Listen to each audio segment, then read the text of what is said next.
Hello and welcome to the morning sports briefing here on Friday, the 14th of May. I'm Paul and I'll be your host this morning here on New Zealand Sports Radio. In the news today, New Zealand Cricket have announced their the 20 central contracted players will also bring up to speed with the rugby, with the Super Rugby Tasman kicking off this evening. We'll also had action in the A-League yesterday, as well as the NBA and the NBL. But not the Sal's NBL yet. That gets back into action tonight. Also, we've got news about the men's softball World Cup, as well as hopefully the Giro d'Italia result as well. So it's your best way to start the day, up to speed with all of the important sports news. Yes, in the cricket, as we said, the Black Caps have announced their the 20 central contracted players. Two new players are on the list. Glenn Phillips and Daryl Mitchell are in two of the 20. One of them with the fastest Black Caps' fastest T20 international century off 46 balls, and the other got his maiden test and one-day international 100. So you can see how they have demanded their places in the top 20. Unfortunately for spinner Ajaz Patel has slipped out. He's not played much due to injury over the last year or so. So unfortunate for him that he's slipped out of the top 20 central contracted players. His removal plus BJ Watling's retirement or imminent retirement is coming up, opened up those two slots for those two players. Others that have missed the cut, Rachin Ravindra, Doug Bracewell and Jacob Duffy, as well as Tim Seifert, have all missed the cut there. There's just two wicketkeepers now in the 20, Tom Blundell and Devon Conway. So you expect, obviously, those two will be seeing plenty of action over the next year, you'd fully expect. So other players will still be able to get contracts from the provinces, or the major associations, but that's the central 20 this morning. Good morning to those in the live chat. Hi, Matthew Platt there, who's joined me on YouTube. Don't forget you can watch this on YouTube, Facebook and Twitter, or you can catch the recordings as a podcast as well if you want to listen to us on the go.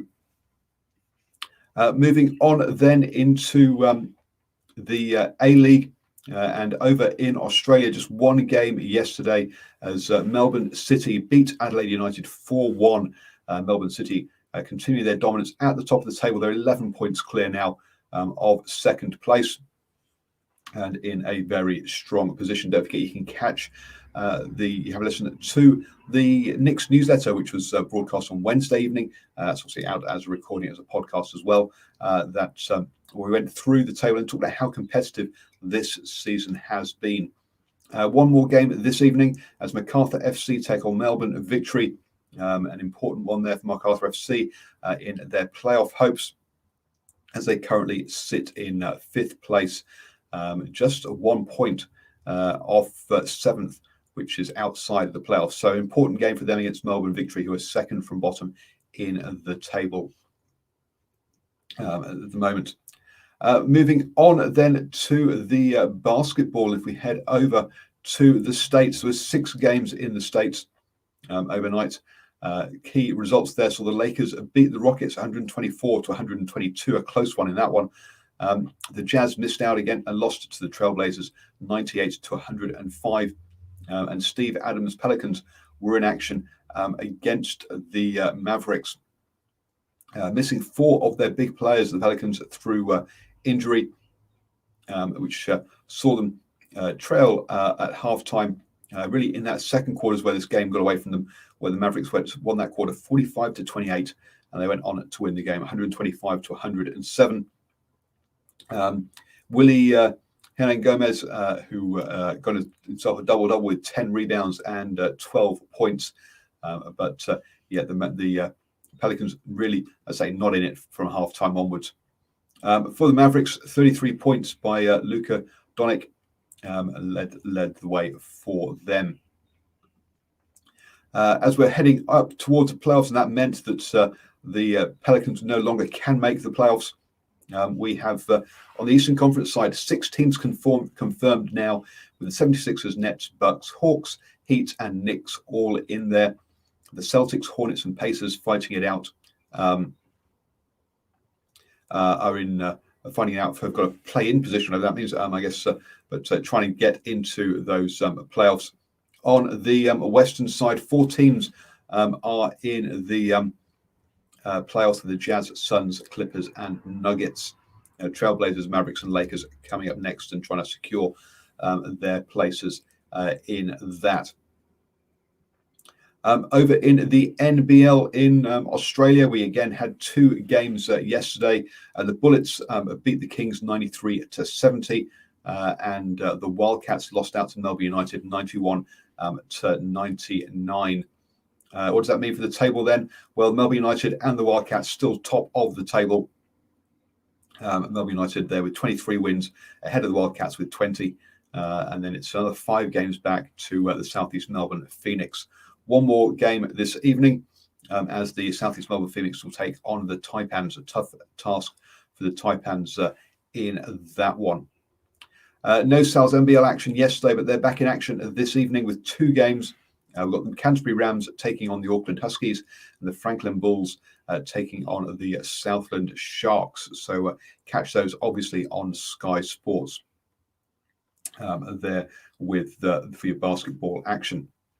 No NRL action this week on Thursday because it's Magic Weekend this weekend, and tonight that means it's a double header with the West Tigers taking on the Knights at 8 p.m, followed by the Sea Eagles taking on the Broncos at 10 p.m. New Zealand time.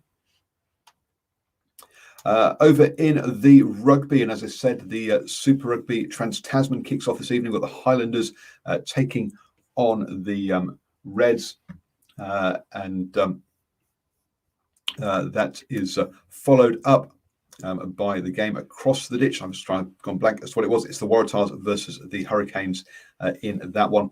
Cody Taylor will be captaining the Crusaders this weekend. It's his 100th cap as they take on the Brumbies down in Christchurch on Saturday. So we will be live straight after the Highlanders and the Reds with the post-match reaction, and also that Crusaders versus the Brumbies game on Saturday as well. Do join us on Sunday evening at 8 p.m. for our Super Rugby review show. I'm sorry, there was no preview show yesterday. Have slight mix up in the scheduling of who was available, but we'll get back into the swing of things. And next week, don't worry, we will be doing preview shows for Super Rugby Trans-Tasman. Over in the men's baseball, and the men's baseball World Cup is to be held here in New Zealand. Originally, it was due to take place in February 2021, but obviously due to COVID, that got postponed to February 2022. It's been postponed again now to November 2022 to allow for more certainty. It'll take place between November the 26th and December the 4th in Auckland. So look forward to the World Baseball Softball, the Men's Softball World Cup taking place in Auckland next year, towards the end of next year. Over in the cycling, and I'll just try and figure out what's happened overnight because it's happened whilst I was asleep. But Gino Mada of Bahrain Merida has taken won the stage in what looks like a breakaway. Again, another wet day for the peloton there. And a breakaway win for him at the end of the final climb. We had a new leader for the leaders overall jersey with Attila Volta taking over that. I need to catch up on all the details as to kind of what exactly happened in that one. But the young rider there. He's only at 22 from Groupama of FDJ. Fantastic ride, a fantastic result for him, especially as he came in as a domestique to get that to get into such a prestigious jersey at that age. He'll be over the moon. You have now started the day the best way to speak with all the important sports news. Don't forget, we are an independent production, and that means, yes, we're not part of NZME or anybody like that. So if you would like to help support us to bring you all of this content, then check out patreon.com/NZ Sports Radio, and you can support us for as little as $1 a month. And I'm honestly we much appreciate all of our supporters, and looking at bringing you, having a new golf correspondent who'll be taking us through the next major that kicks off not this weekend but next weekend. We'll have a preview show. We'll have to have a preview show just for our supporters, as well as daily updates here on the morning sports briefing from the golf. So looking forward to adding that to our coverage going forwards.